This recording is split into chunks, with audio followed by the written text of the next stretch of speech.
Хәерле кич, исәнмесез. Сезне Адна информацион программасын карарга чакырабыз. Студияда Гөлназ Гатауллина. Бүген 15 декабрь, җомга көн һәм сезгә күрсәтеләчәк кайбер темалар турында кыскача. Алар даны мәңгелек, ватан алдында каһарманлык кылган геройларны искә алдылар. Иске кишермә социаль приюты тәрбиячеләре иң яхшылары, эшмәкәрләрне ниләр борчый? Бу хакта бизнес-десант очрашуында фикер алыштылар. Чыгарылышыбызны рәсми хәбәрдән башлыйбыз. Кичә Саба муниципаль район советының чираттагы 21-нче утырышы булып узды. Әлеге утырышта 3 көн тәртибе каралды. Татарстан Республикасы Саба муниципаль районы уставына үзгәрешләр кертү турында 2018-19-20 елларның план чорына Саба муниципаль районының бюджеты һәм районның мөлкиятен хусусыйлаштыру тәртибе турындагы нигезләмәгә үзгәрешләр кертү хакында муниципаль районның юридик бүлек начальнигы Альберт Миннекаев, финанс бюджет палатасы рәисе Шәмсун Сунгатов, җир һәм мөлкияти мөнәсәбәтләр палатасы баш белгече Нияз Вагызовлар таныштырды.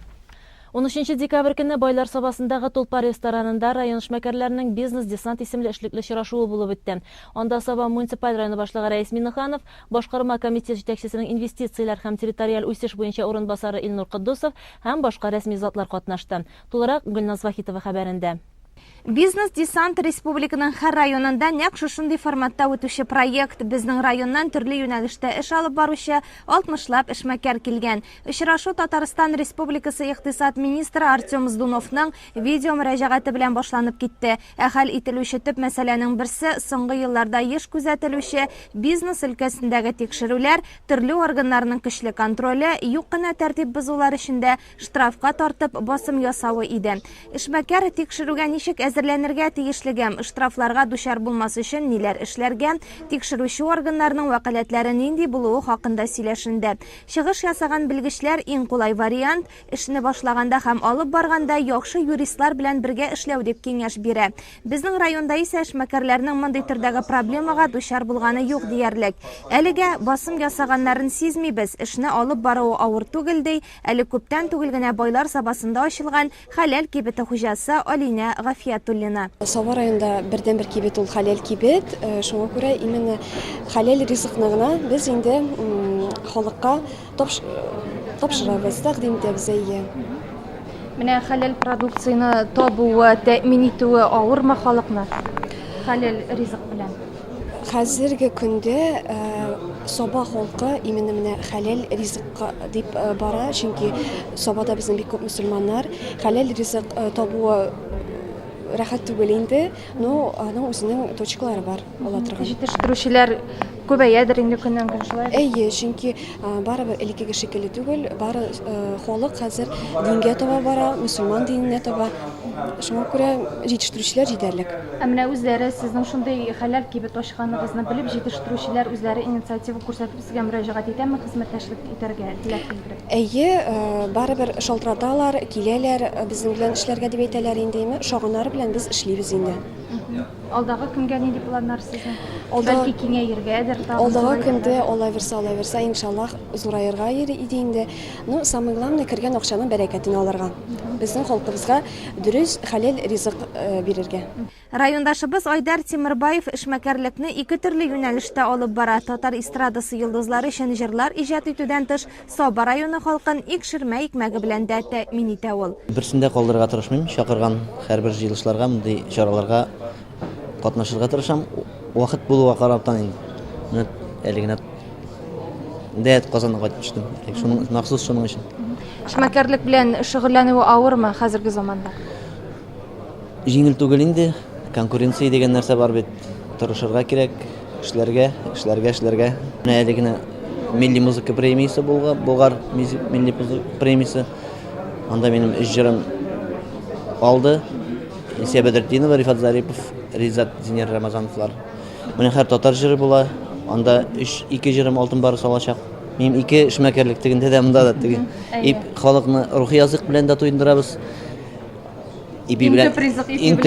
Инде ризык ипи белән. Эшмәкәрләрне борчыган сорауларның тагын берничәсе кредит процентларының югары булуы, 7 яки 8% ставкалы булсын иде дигән теләк тәкъдим яңгырады. Халиков крестьян фермер хуҗалыгы рәисе элек халыкка сарык тиреләре һәм башка әйберләрне тапшыру өчен хәзерләүләр конторасы эшли иде. Хәзер ул юк. Бу эшне яңадан торгызып булмыймы дип мөрәҗәгать итте. Кадрлар җитмәү мәсьәләсе дә актуаль. Бигрәк тә пешекче кухня хезмәткәрләре таләп ителә. Район башлыгы эшмәкәрләрнең әлеге һәм башка сорауларын игътибар белән тыңлады. Бергәлектә аларны чишү юллары эзләнде. Безнең менә республикабызда дәүләтебез зур программаны булдырды. Бу бизнес-десант инде менә хәзер бу 3нче ел дәвам итә. И мин әйтәсем килә, нәтиҗәләре сез үзегез күрәсез, республика буенча бик күп мәсьәләләрен шишәләр. Президент уровенендә моның җыеннары уза. Шулай ук бу бизнес-десант безнең районнарыбыз буенча йөри. Бүген менә безнең районыбызга килделәр. Минем әйтәсем килә, беренче эшмәкәрлекләр инде бөтенез белгәнчә ул сату белән башланды. Һәм инде сатучылар көннән-көн күбәйделәр. Һәм ул сатып алучыдан тора бит. Сатып алучылар алар артмады. Шуның нигезендә аны артык арттырып булмый. Федераль сатучыларда керү нигезендә аларга эшләү авыррак. Ул безнең районыбызда әле арак сату белән дә безнең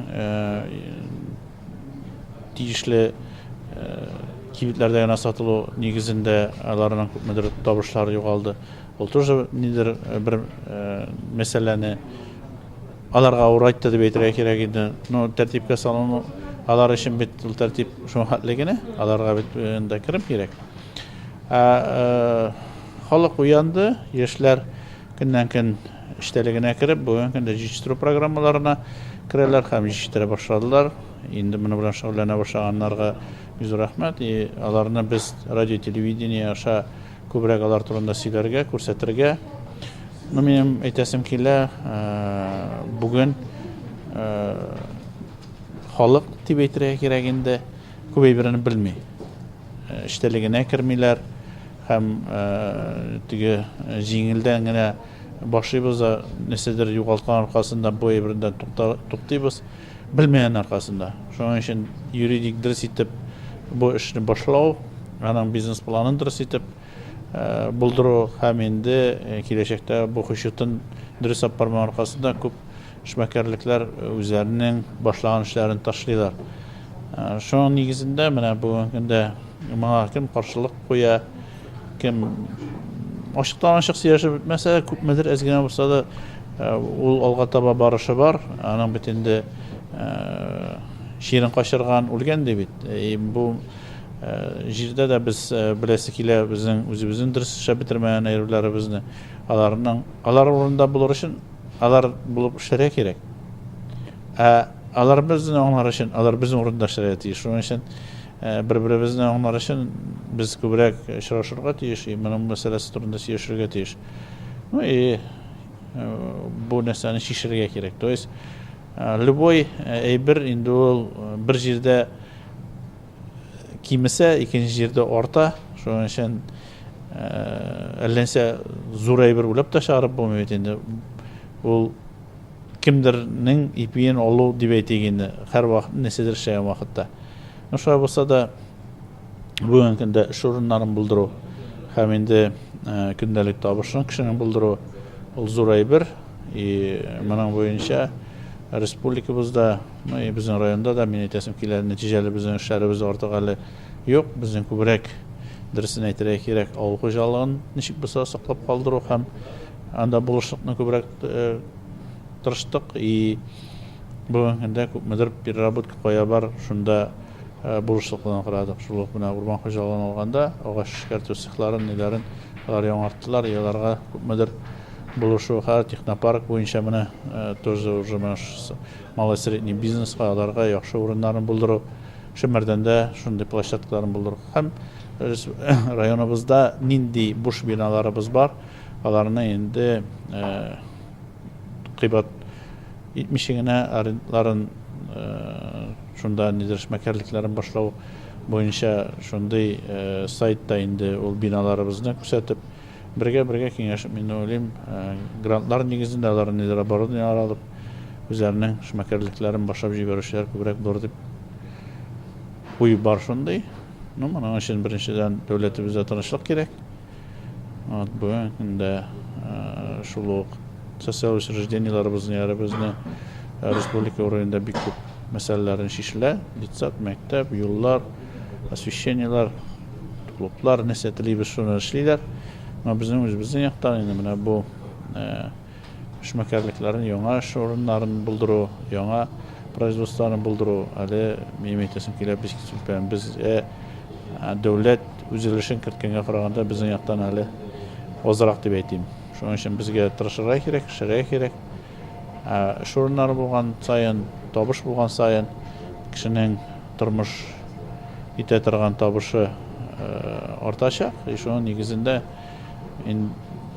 вообще менә әле без бит инде бүгенге көндә беренче мәсьәлә ничек булса да юллар, су, газ дип сүзләр бара идек. Аннан соң менә йортлар.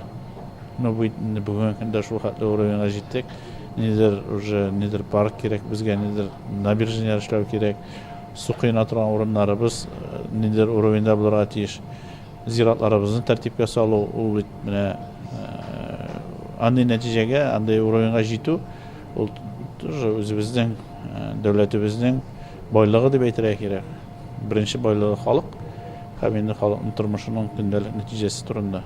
Шуның өчен biz birga o'ylashsak, bizning butun xayollarimiz turmushga oshar deb men o'ylab qolaman.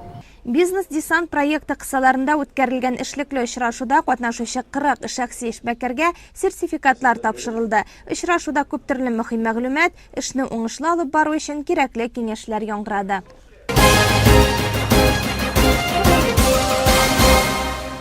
Үз һөнәренең остасы булуны максат итеп куйганнар һәрчак уңышка ирешә. Һөнәри осталык бәйгеләрендә дә без моны ачык күрәбез. Бу атнада Саба районы Тургай приютында социаль приютларның иң яхшы тәрбиячесе республика конкурсына нәтиҗә ясалды. Татарстан Республикасында 17дән артык приют бар. Биредә эшләүчеләр әти-әни назыннан мәхрүм балалар һәм яшүсмерләрне олы тормышка әзерли. Татарстан Республикасының хезмәт, мәшгульлек һәм социаль яклау министрлыгы быел иң яхшы тәрбиячеләрне ачыклау максатыннан социаль приютларның иң яхшы тәрбиячесе конкурсын гамәлгә куйды. Мы сразу обратили внимание, какие же у нас дети. Да, это дети из достаточно тяжелых семей, где сложная ситуация в семье. Дети обычно появляются в таких приютах, педагогически запущенные. И самое главное, что здесь должны сделать воспитатели, это не просто раскрыть ребенка, но и чему-то его в жизни научить. Научить кого-то, дать профессиональное какое-то образование, выстроить жизненную траекторию ребенка, а для маленьких детей научить его их первичным навыкам. И поэтому цель вот этого конкурса была выбрать наилучших педагогов, которые работают в наших социальных приютах и применяют в своей работе лучшие педагогические технологии, методики применяют. И, соответственно, результатом всей этой работы у нас дети уже уходят и возвращаются в семью социализированные, с улучшением и успеваемости оценок в школе, и с пониманием многих вещей, которые у нас проходят и в мире, и в природе, и непосредственно даже в окружении в своем. Работы действительно мы оценивали в несколько этапов всех педагогов. Сначала у нас был конкурс видеопроектов, да, когда все наши педагоги присылали, кто хотел участвовать в конкурсе, свои видеоуроки. Они были записаны, мы их отсматривали, смотрели. Но в жизни, когда мы действительно уже посетили живые непосредственные уроки, мы все-таки отметили, что видео значительно отличается от того, как же все происходит на самом деле. И вот уже по двум этим параметрам, и видео занятия, заинтересованность детей, участие детей в этом уроке, дальше как дети были заняты на этом уроке, да, получили ли они какие-то новые знания на этом занятии. Вот исходя из всех этих компонентов была произведена оценка труда всех педагогов, и были выбраны наилучшие педагоги, которые, я думаю, свой передовой опыт затем уже протранслируют и во всех других наших социальных приютах. Тургай приюты килүчеләрдә яхшы тәэсирләр калдырды. Биредә без бәйгегә килүдән бигрәк аралашабыз һәм тәҗрибә уртаклашабыз дияләр. Бүген без менә җыелдык. Барлык Татарстанның төрле районнарыннан приютлар килдек, менә Саба приютына Тургайга. И безне бик яхшы каршы алдылар, бик күркәм, шундый яхшы учреждение, безгә бик ошады, каршы алулары, ничек монда эшчәнлек, яхшы балалар белән тәрбия алып бару күренеп тора. Хезмәткәрләре яхшы алгач, балаларны да бик яхшы карый дигән мөнәсәбәттә калдым бүгенге көндә. Саба районының Тургай приютында бүгенге көндә 20-дән артык бала яши. Биредә алар өчен бүтән шартларда тудырылган конкурс бәйгеләрдә дә уңышлы катнашалар. Бу бәйге республикада быел беренче мәртәбә уза. Шы социаль приютлар махсус учреждениеләрнең тәрбиячеләре арасында һәм беренче булып безнең районда уздырыбызга бу бик куанычлы безгә хәбәр дип әйтәсе килә инде. Ну, моның максаты инде әлбәттә һәрбер өлкәдә, һәрбер учреждениедә үзенең остазлары бар, үзенең хезмәткәрләре бар. Ул хезмәткәрләрне биегрәк итеп күрсәтү максаты куелган инде һәм ул хезмәтне бәяләү, үстерү һәм яхшы күрсәткечләрне булдыру максатыннан эшләнә. Тургай приюты тәрбиячесе Айсылу Исмәгыйлова биредә 12 ел эшли. Ул шарага килүчеләргә тылсымлы су дигән дәрес үрнәге күрсәтте. Әлбәттә, инде мәктәп белән приют системасы бик тә аерыла, чөнки балаларга карау башка төрле, аларга бит монда әти-әни булырга кирәк. Мәктәптә укытасың да, белем бирәсең, монда без алар белән көне буе уйныйбыз, дәрес укыйбыз, барысын да эшлибез. Министерство безгә иң яхшы тәрбияче конкурсы була дигән положение җибәргәч, безнең башта әлбәттә тәрбиячеләр арасында сайлау булды. Һәм мине сайлагач, без инде дәресне видеоролик итеп ясап, конкурска җибәрдек. Ул вакытта минем дәрес гаиләм минем дип атала иде. Шуннан соң без анда бөтен республика буенча 5 кеше финалга үткән булып чыкты. Дәрес катнашучыларда җылы тәэсирләр калдырды. Фикер алышу барышында да шул хакта әйтелде. Соңыннан конкурс җиңүчеләре игълан ителде. Иң сөенечлесе районыбызның Тургай приюты тәрбиячесе Айсылу Исмәгыйлова беренче урынга лаек дип табылды.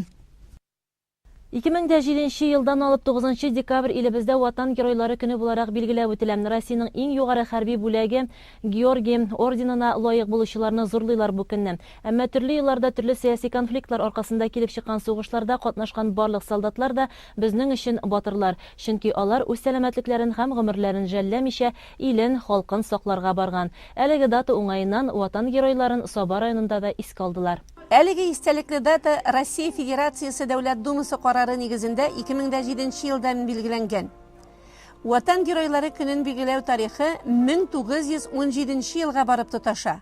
Бу көнне Георгий кавалерлары батырларын хөрмәтләгәннәр. Россия Федерациясы Дәүләт Думасы кабул иткән карарда Россия Федерациясы геройларын гына түгел, шулай ук Советлар Союзы геройларында изге Георгий һәм Дан орденнары кавалерларын да хөрмәтләү тәкъдим ителә.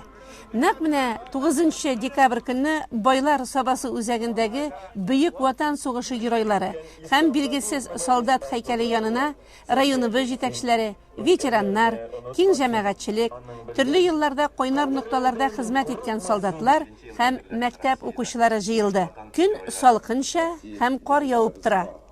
Кулдагы кызыл канәфер чәчәкләре ил геройларына булган хөрмәт һәм ихтирамны тагын да байыта сыман.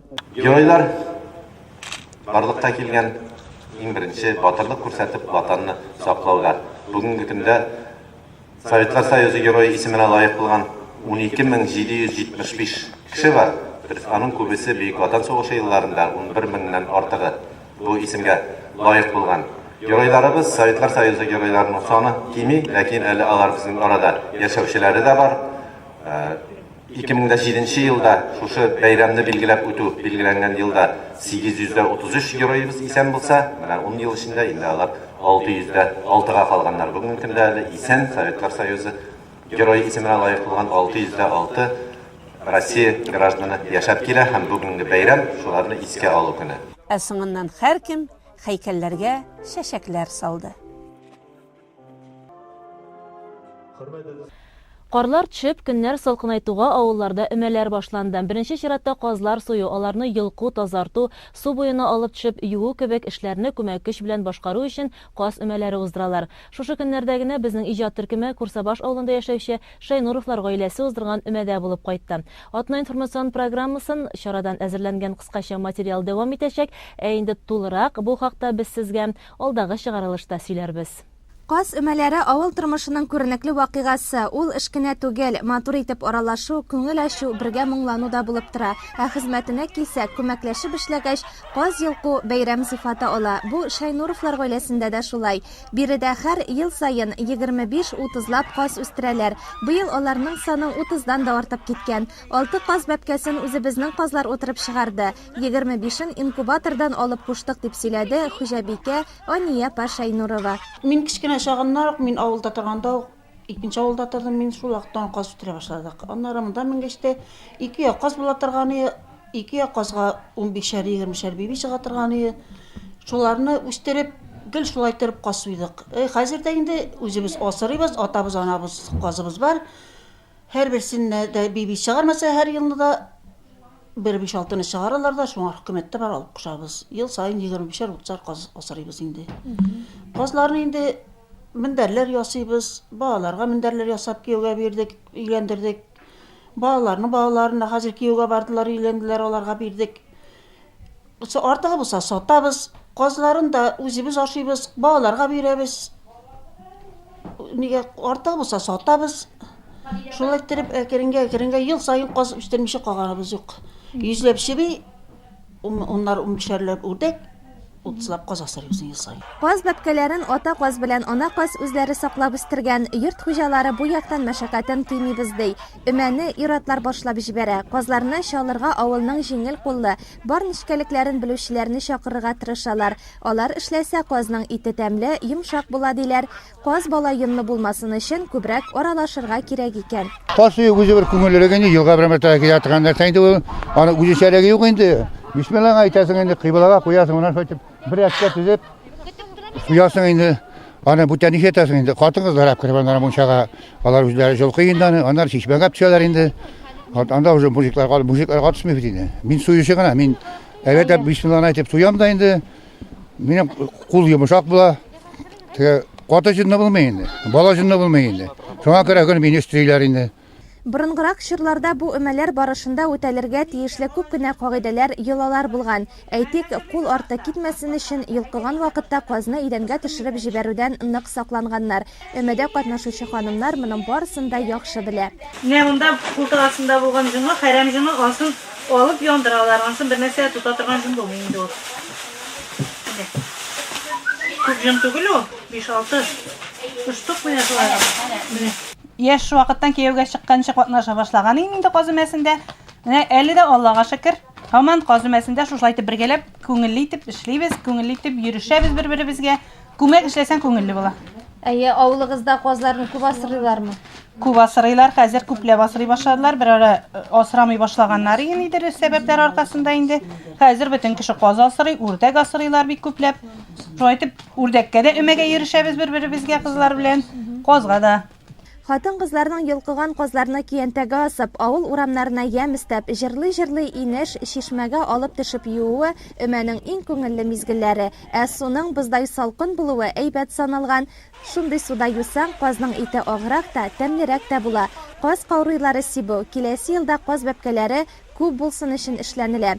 Казларны юып кайтышка хуҗабикә каз майында бик тәмләп кыймак пешереп, чәй әзерләп көтеп тора. Каз өмәсе авыл тормышының бер бизәге. Курсабаш авылында ул әле дә шулай дәвам итә.